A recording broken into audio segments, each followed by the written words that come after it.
Yeah. Look, I hadn't really thought about it, to be honest.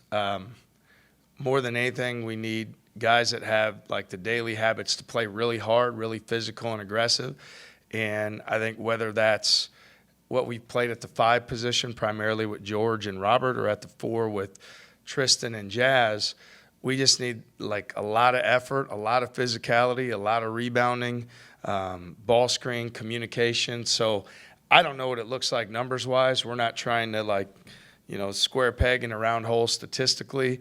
I just know that if those guys play really hard and competitively and communicate, that they'll get lost in the game and things will go their way. I've been particularly pleased, obviously, with Condit in terms of how we're challenging him on a daily basis and what he's done to this point. But I think for all 4 of those guys, they all are capable of playing better, and we're going to hold them accountable to doing so. And whatever the numbers look like, they look like. With George, are you part of his resurgence from what he used to look like compared to what he is today, or was that Puerto Rico, or was that a lot, just a combination of stuff? Well, for George, when George makes the decision that he wants to give all his effort every single day, he can be a really impactful player. And whether that happened in the spring, the Puerto Rico trip, whether it's happening now, what George needs to keep in mind is that every single day you build those habits, and then those habits show up in the game. So I'm not exactly sure where. And I also, look, I don't think George has played like his best basketball. He's played great. So I think more than anything, it's obviously last year wasn't his best, and we need him to continue to play better because he's capable. Through 80 minutes of basketball, is there anything you feel like you know about your team?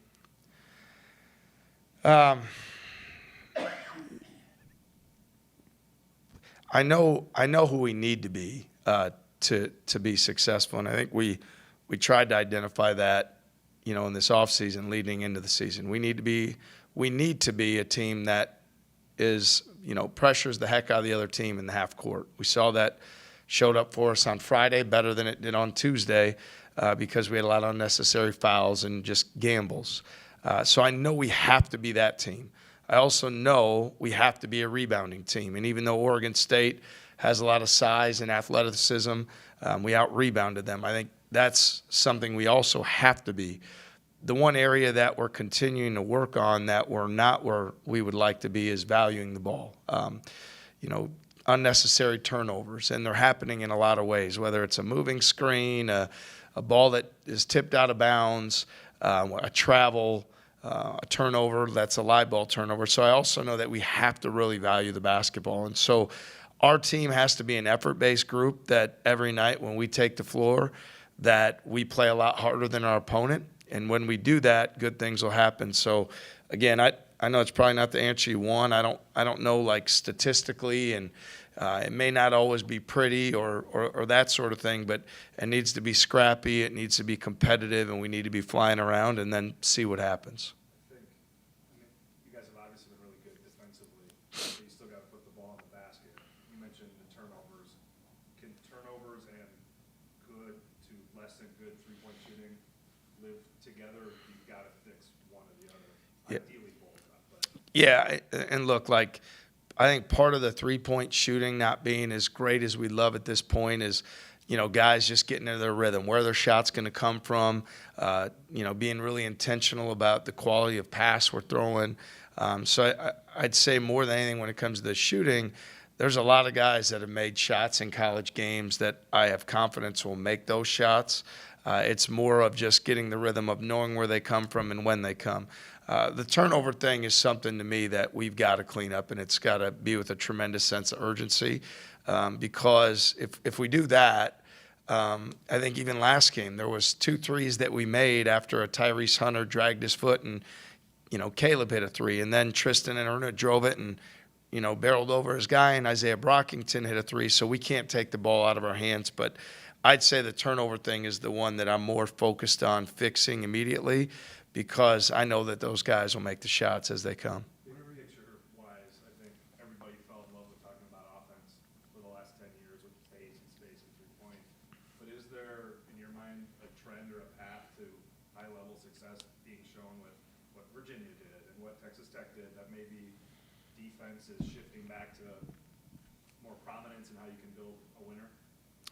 Yeah, I'll always be somebody that believes that, defensively, you set the tone for everything: mentality, toughness, physicality, competitive spirit, and that's what we're going to continue to build this program on.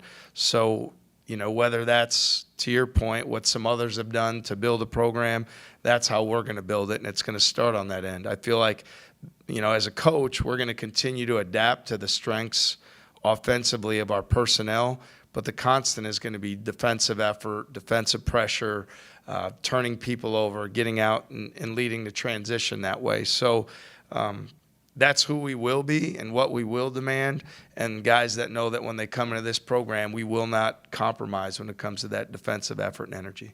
Whenever you've talked about Tyrese, you've always said that he's been very open to coaching, wanting to get better. What has he embraced getting better at from game 1 and 2 to game 2 to Tuesday night? Well, the good thing is his focus defensively was much better because he was hampered with foul trouble on Tuesday. And then also, he just took some unnecessary risks. I felt like on Friday he was really locked in. He kept his chest in front of the ball, and that was huge for us. I also think, he's got to be a great game manager, which isn't easy for a freshman. I thought he did a better job Friday than Tuesday. And that's understanding time and score. It's understanding, when we need to get the ball in the paint, who needs to get a touch, how to get the ball moving. And so there's a lot going on.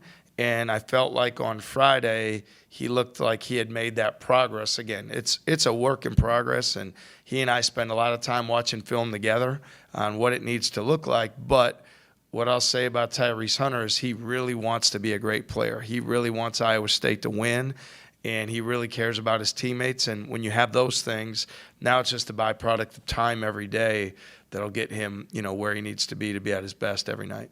How would you evaluate what your guys' on-floor communication is defensively? I would say it's probably, for where we want it to be, it's below average at this point. I think there's a lot of times that we confuse ourselves because we don't talk early. So whether we're switching a screen or enacting a ball screen coverage, I would say it's below average as a group. For us to get it, to move forward, it's really important that our older guys who have played more college basketball have it be their habit every single time so that everybody knows what the plan is and what we're doing. Now, we have been fortunate that even though we haven't communicated as well, our effort's been good enough to still stay in the play and compete in the play, even though we've created that, miscommunication or confusion for a moment. So I'd say it's below average, but it's definitely another one of those points of urgency that we've got to clean up, and we've got to do it quickly. What do you? Is that an easy fix? Just tell these guys you got to talk.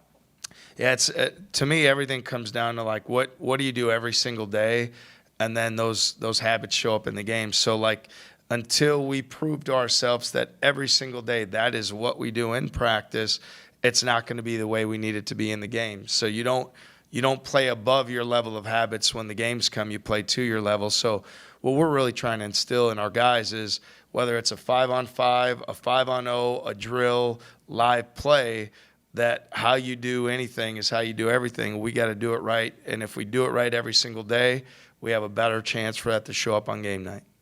New coach inheriting a dreadful record from last season. What do you sell on the recruiting trail? For us, number one, it's going to be about the relationships that we build that are meaningful and life lasting. I think there's a lot of guys that have played here that I'm still close with, so I think the relationship is important.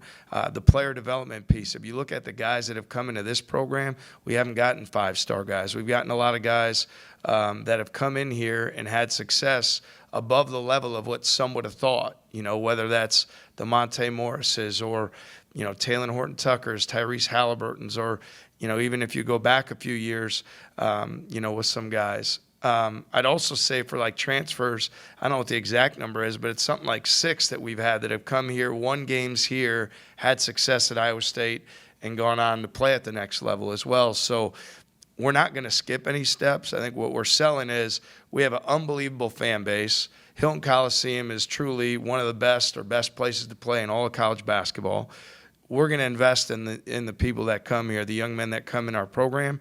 They're going to get better. They're going to develop, and if they put the time in and if they work hard every day, then they're going to have those opportunities not only to win a lot of games in a Cyclone jersey, but to hopefully play basketball at the level of their goals following college. It's easy for the recruits to see what guys you just mentioned are doing currently in the pros, but do you also bring to mind, talk to them about like maybe Chris Babb, for example? I mean, some of those guys that you had.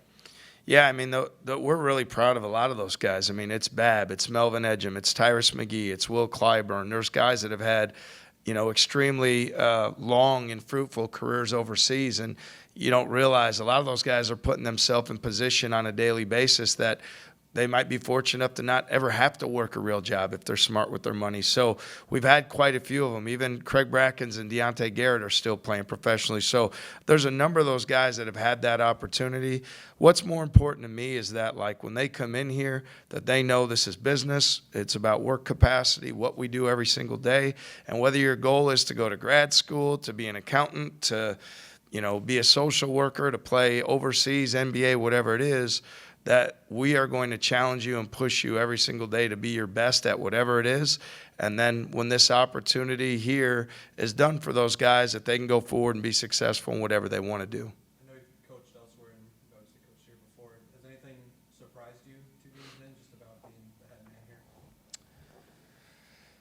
here? I wouldn't say there's surprises. I'd say that for me, every day, it's trying to develop that pride in our program by everybody that's involved with our program, from our support staff, our managers, our coaches, our players, because we have to have a tremendous sense of pride in Iowa State, Cyclone basketball, and what we do here. And I think more than anything, that's my daily challenge to myself, is get the pride where it needs to be.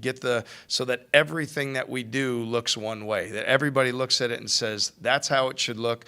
That's what winning looks like. And so I'm not as worried about what happened in the past. I'm more worried about what do we do every single day and everything that we do so that what we do looks like winning, because when it does, the winning will follow those habits.